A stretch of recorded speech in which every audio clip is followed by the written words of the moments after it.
नमस्कार साथियों, मैं कुंदन कुमार स्वागत करता हूं भविष्य निर्माण शिक्षण संस्थान के इस ऑनलाइन परिवार में। दोस्तों, आज के सेशन में हम देखेंगे कल के दिनों में घटित देश विदेश में राष्ट्रीय और अंतर्राष्ट्रीय खबरें, जो आगामी आपके किसी भी परीक्षा के दृष्टिकोण से बेहद ही महत्वपूर्ण होने वाली है। साथ ही साथ हर एक क्वेश्चन से कुछ ना कुछ इंपॉर्टेंट फैक्ट भी बताया जाएगा, जिसको आपको नोट करते चलना है। और वीडियो के लास्ट में आपसे क्वेश्चन पूछा जाएगा, जिसका उत्तर आपको कमेंट सेक्शन में जाकर देना है। और आप लोग निश्चित तौर पर उसका उत्तर दीजिएगा कमेंट सेक्शन में, दिल, इमोजी का सीन, चाहे प्रणाम, गुड मॉर्निंग। इससे अलावा है, इससे अच्छा है कि आप उसका उत्तर दें। जो क्वेश्चन पूछा जाता है, वीडियो के बीच में भी क्वेश्चन पूछा जाता है और वीडियो के लास्ट में भी क्वेश्चन पूछा जाता है, उसका उत्तर आप लोग दें।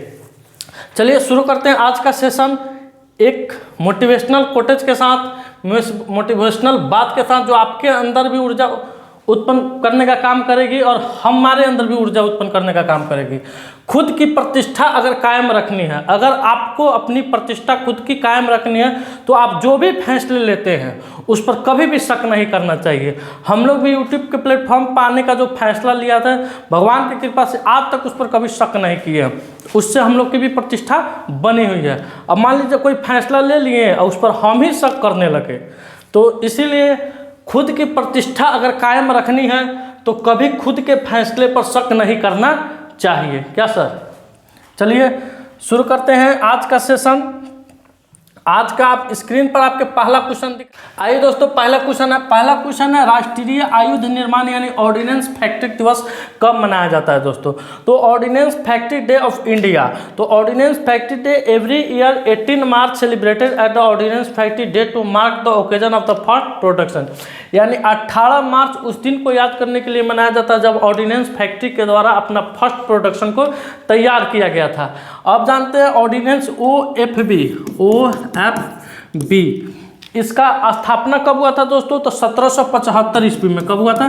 1775 ईस्वी में। वर्तमान में OFB यानी ऑर्डिनेंस फैक्ट्री बोर्ड, इसका मुख्यालय कहाँ है? तो कोलकाता में है। कहाँ है दोस्तों? कोलकाता में है। और इसे कब मनाया जाता है? तो 18 मार्च को मनाया जाता है। कब मनाया जाता है? ऑर्डिनेंस आयुध निर्माण दिवस 18 मार्च को मनाया जाता है। अब आपके स्क्रीन पर अगला जो पेज आने वाला है दोस्तों, ये मार्च महीने में अब तक जो भी दिवस मनाए गए हैं, मार्च के महीना में अब तक जो भी दिवस मनाए गए हैं, विदिन 30 सेकेंड में उसका रिवीजन आपको कराया जाएगा। तो पहला है दोस्तों शून्य भेदभाव दिवस। शून्य भेदभाव दिवस 1 मार्च को हम लोग मनाते हैं। नागरिक सुरक्षा दिवस, ये भी 1 मार्च को मनाते हैं। विश्व वन्य जीव दिवस 3 मार्च को मनाया जाता है। विश्व श्रवण दिवस, ये भी 3 मार्च को मनाया जाता है। राष्ट्रीय सुरक्षा दिवस 4 मार्च को मनाया जाता है। घाना स्वतंत्रता दिवस 6 मार्च को मनाया जाता है। जन औषधि दिवस 7 मार्च को मनाया जाता है। अंतर्राष्ट्रीय महिला दिवस 8 मार्च को मनाया जाता है। मॉरिशस स्थापना दिवस 12 मार्च को मनाया जाता है। धूम्रपान निषेध दिवस 13 मार्च को मनाया जाता है। विश्व किडनी दिवस मार्च महीने के दूसरे गुरुवार को मनाया जाता है। विश्व उपभोक्ता अधिकार दिवस 15 मार्च को मनाया जाता है। राष्ट्रीय टीकाकरण दिवस 16 मार्च को मनाया जाता है। तो ये है दोस्तों मार्च का अब तक जो भी दिवस मनाया गया है, उसको यहाँ पे नोट किया गया है। आप इसका स्क्रीनशॉट ले सकते हैं या वीडियो को पॉज करके आप लिख सकते हैं। हालांकि यह रोज रिवीजन कराया जाता है, रोज इसमें कुछ ना कुछ जुड़ते जाता है। अब चलिए अगला क्वेश्चन है आपका बिहार से। क्या दोस्तों? बिहार से है। तो बिहार के किस जिले में 165 करोड़ की लागत से बने सॉफ्टवेयर टेक्नोलॉजी पार्क का उद्घाटन 13 मार्च 2024 को किया गया है? बिहार के किस जिले में 165 करोड़, कितना दोस्तों बजट है? 165 करोड़ की लागत से बने सॉफ्टवेयर टेक्नोलॉजी पार्क का उद्घाटन 13 मार्च 2024 को किया गया है। पूर्णिया, मुंगेर की भागलपुर की दरभंगा? तो इसका करेक्ट उत्तर हो जाएगा दोस्तों भागलपुर। क्या हो जाएगा करेक्ट उत्तर? भागलपुर। भागलपुर में सॉफ्टवेयर टेक्नोलॉजी पार्क का उद्घाटन किया गया है 13 मार्च 2024 को, जिसका कुल व्यय यानी कुल लागत 165 करोड़ रुपया होने वाला है। अब आइए अगले क्वेश्चन की तरफ। अगला क्वेश्चन है दोस्तों 30वां राष्ट्रीय राज्य निर्वाचन आयुक्त सम्मेलन 15 से 17 मार्च 2024 तक निम्न में से कहाँ आयोजित किया गया है?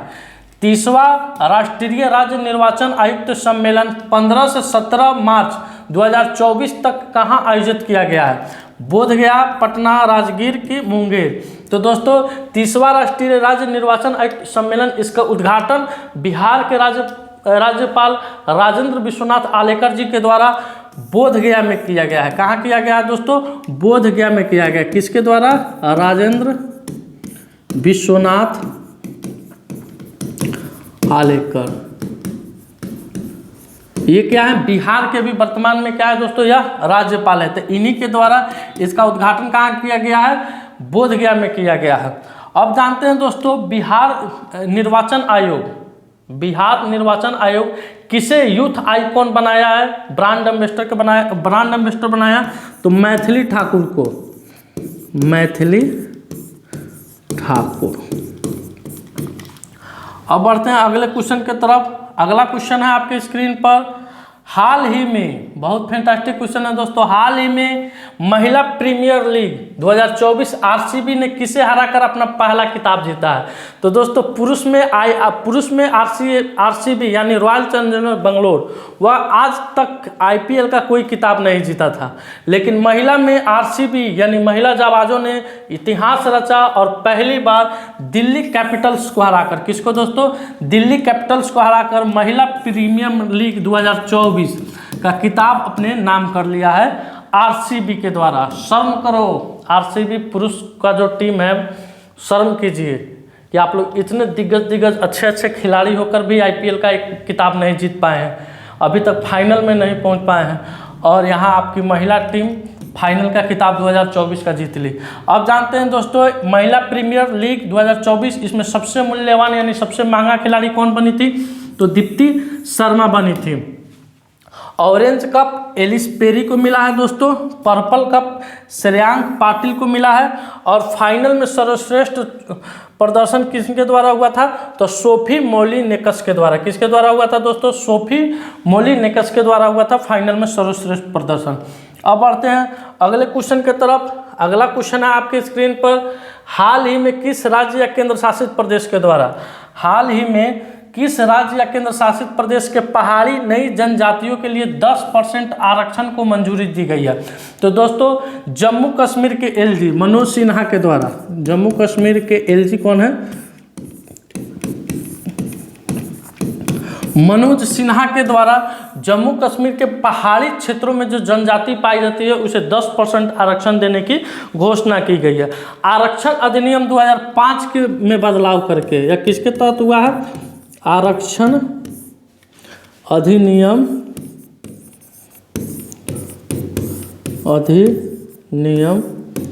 2005 में बदलाव करके इसको मंजूरी दी गई है। तो इसका करेक्ट उत्तर क्या हो जाएगा दोस्तों? जम्मू कश्मीर हो जाएगा। किसके द्वारा हुआ है? तो मनोज सिन्हा। मनोज सिन्हा कौन है? वहां के उपराज्यपाल है, उपराज्यपाल है। अब बढ़ते हैं अगले क्वेश्चन की तरफ। अगला क्वेश्चन है, हाल ही में किसे संगीत कला निधि पुरस्कार से सम्मानित किया गया है? तो दोस्तों टी.एम. कृष्णा को। किसे दोस्तों? टी.एम. कृष्णा को संगीत कला निधि पुरस्कार से सम्मानित किया गया। इन्हें 2016 ईस्वी में दोस्तों रेमन मैक्सन पुरस्कार से भी, 2016 में रेमन मैक्सन पुरस्कार से भी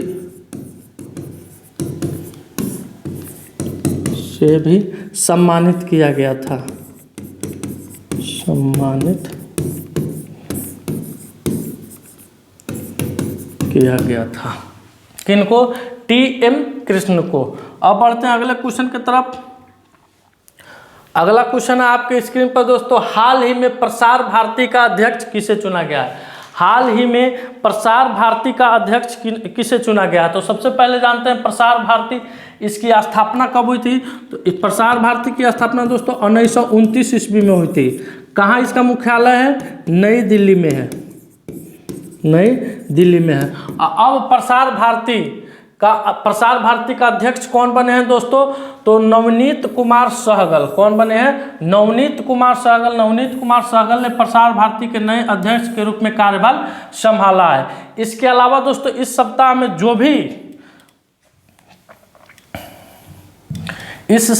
जो भी नियुक्तियां हुई है उन सभी को यहाँ एक बार हम लोग देख लेते हैं।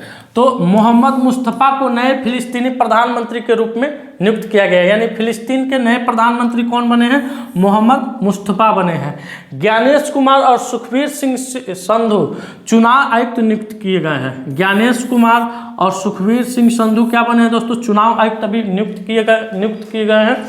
उसके बाद दोस्तों नायब सिंह सैनी हरियाणा के नए मुख्यमंत्री बने हैं। आसिफ अली जरदारी पाकिस्तान के 14वें राष्ट्रपति के रूप में शपथ लिए हैं। तो इसका करेक्ट उत्तर क्या हो जाएगा दोस्तों? नवनीत कुमार सहगल। एक सेकंड,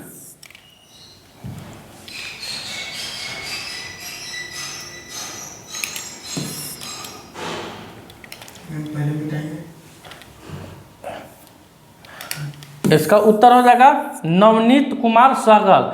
हाल ही में प्रसार भारती के अध्यक्ष किसे चुना गया है? तो नवनीत कुमार सहगल को स्थापना कब हुआ था? 1929 ईस्वी में। मुख्यालय नई दिल्ली में है। अब चलते हैं अगले क्वेश्चन की तरफ। अगला क्वेश्चन है आपके स्क्रीन पर। हाल ही में किस राज्य सरकार ने कश्मीर में सरकारी गेस्ट हाउस बनाने की घोषणा की है? तो दोस्तों अभी महाराष्ट्र सरकार के द्वारा, महाराष्ट्र के मुख्यमंत्री एकनाथ शिंदे जी के द्वारा यह घोषणा की गई है कि कश्मीर में जमीन लेकर महाराष्ट्र गेस्ट हाउस बनाने का काम किया जाएगा। तो इसका उत्तर क्या हो जाएगा दोस्तों? महाराष्ट्र हो जाएगा। अब जानते हैं महाराष्ट्र के बारे में।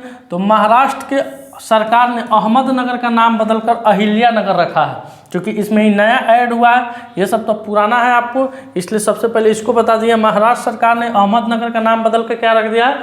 अहिल्या नगर रख दिया है।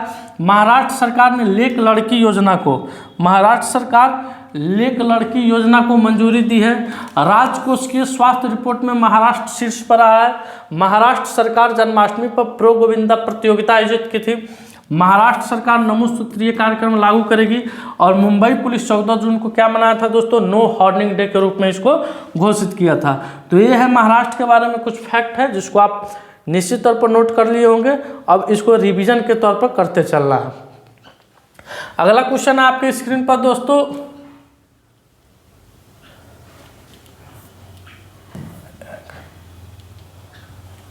हाल ही में कौन सा देश मरने में सहायता को वैध बनाया है? तो सबसे पहले देखते हैं दोस्तों, मरने में सहायता को वैध बनाया। तो इसका उत्तर हो जाएगा फ्रांस। अब थोड़ा इस क्वेश्चन के बारे में जानते हैं। इस क्वेश्चन के बारे में थोड़ा अब हम समझते हैं दोस्तों। फ्रांस देश की सरकार ने, फ्रांस की सरकार ने यह निर्णय लिया है कि फ्रांस में जो भी बुजुर्ग व्यक्ति है जो कि किसी खास बीमारी से ग्रसित है, माने बहुत गंभीर बीमारी से ग्रसित है, जो चल फिर सकने में असहाय हैं, तो उनको मरने में, या उन इच्छा मृत्यु तो ले नहीं सकते हैं, तो उनको डॉक्टरों द्वारा मारने में सहायता प्रदान की जाएगी। वह अब पूरी तरीक़ा से क्या हो जाएगा? वैध हो जाएगा दोस्तों। अगर किसी को मरना है, मान लीजिए कि गंभीर बीमारी से जूझ रहा है, तो उसको अब अगर डॉक्टर चाह रहा है कि मार दिया जाए इंजेक्शन के थ्रू, चाहे किसी थ्रू उसको मृत्यु कर दी जाए, तो वह अब फ्रांस में वैध हो जाएगा। क्या इसका उत्तर हो जाएगा दोस्तों? फ्रांस हो जाएगा। या सिर्फ बुजुर्ग पर ही लागू होगा जो कि काफ़ी गंभीर से गंभीर बीमारी से पीड़ित हो। अब देखते हैं दोस्तों फ्रांस के बारे में। डिजिटल वीज़ा की पेशकश करने वाला पहला यूरोपीय संघ राष्ट्र कौन बना है? फ्रांस बना है। फ्रांस में तमिल कवि तिरुवल्लुवर की प्रतिमा का उद्घाटन हुआ है। यह यूपी पुलिस में पूछा गया क्वेश्चन था दोस्तों, जिसका पेपर लीक हुआ था। यूपी पुलिस में यह क्वेश्चन पूछा था। फ्रांस ने स्कूल में महिलाओं के अबाया पोशाक पहनने पर क्या लगा दिया? प्रतिबंध लगाया है। भारत फ्रांस के मार्सिल में एक नया वाणिज्य दूतावास खोलेगा। और लास्ट में प्रधानमंत्री मोदी को फ्रांस के सर्वोच्च सम्मान Great Cross of the Legion of Honour से सम्मानित किया गया। और 26 जनवरी 2024 को गणतंत्र दिवस के अवसर पर फ्रांस के राष्ट्रपति क्या थे? भारत के मुख्य अतिथि के तौर पर आए थे। इन सब चीज़ों को आपको ध्यान रखना होगा। परीक्षा में क्वेश्चन कहाँ से पूछ देता है, पढ़ के जाता है कुछ और आदमी, और क्वेश्चन कहाँ से पूछ देता है, इस सब से भी आप लोग वाकिफ होइएगा।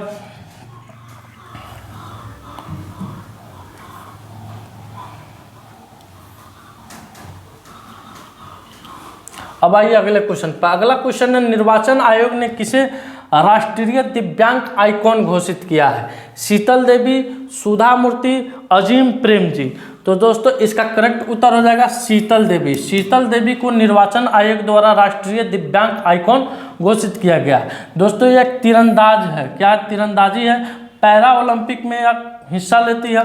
अब इन्हें क्या कर दिया गया है, राष्ट्रीय दिव्यांग आइकॉन घोषित कर दिया गया है निर्वाचन आयोग के द्वारा। अब बढ़ते हैं अगले क्वेश्चन की तरफ।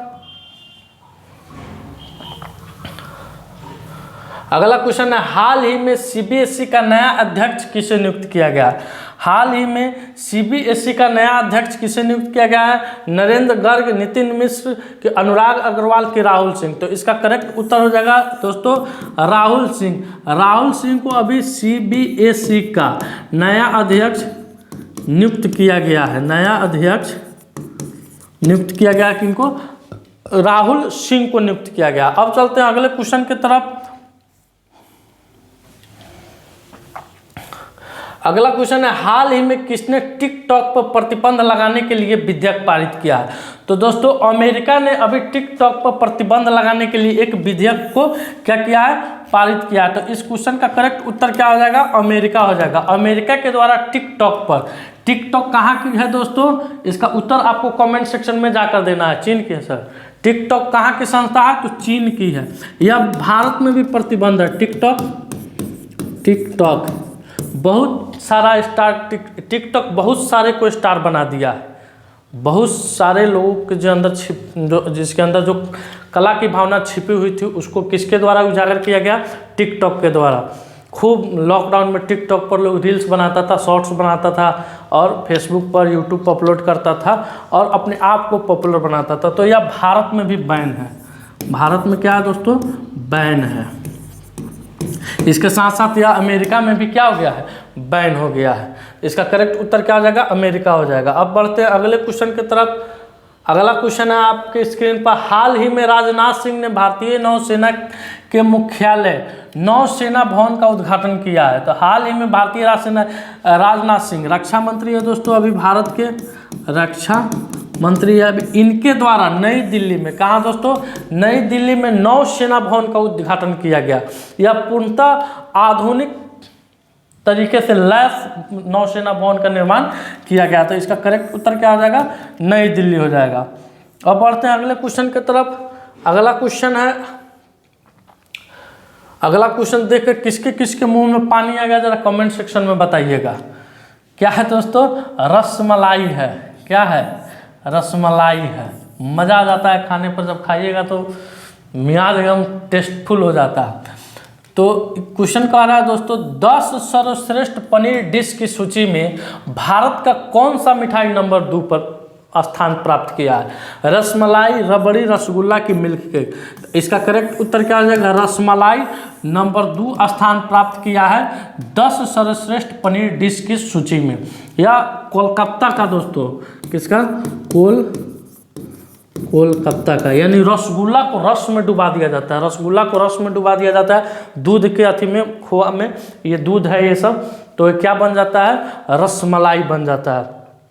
अब चलते हैं वीडियो के आखिरी सवाल पर, जो कि लास्ट में आपसे पूछा जाता है। बिहार के किस जिले के इंदिरा गांधी स्टेडियम में सिंथेटिक एथलेटिक्स ट्रैक का उद्घाटन किया गया है। तो इसका उत्तर आपको कमेंट सेक्शन में जाकर देना है दोस्तों। आज का सेशन मेरा यहीं समाप्त हुआ। अगर यह वीडियो आपका अच्छा लगे, वीडियो को लाइक कीजिएगा। आप इस वीडियो को आप अपने सभी ग्रुप में शेयर कीजिएगा, फेसबुक पर शेयर कीजिएगा, यूट्यूब, व्हाट्सएप पर शेयर कीजिएगा। अगर आप चैनल पर नए हैं तो चैनल को सब्सक्राइब कीजिएगा, कमेंट कीजिएगा। जो क्वेश्चन पूछा जाता है इसके बारे में डीपली आपको कमेंट सेक्शन में जाकर उत्तर देना होगा। मिलते हैं आपसे अगले वीडियो में इसी जोश के साथ। तब तक के लिए धन्यवाद। भारत माता की जय।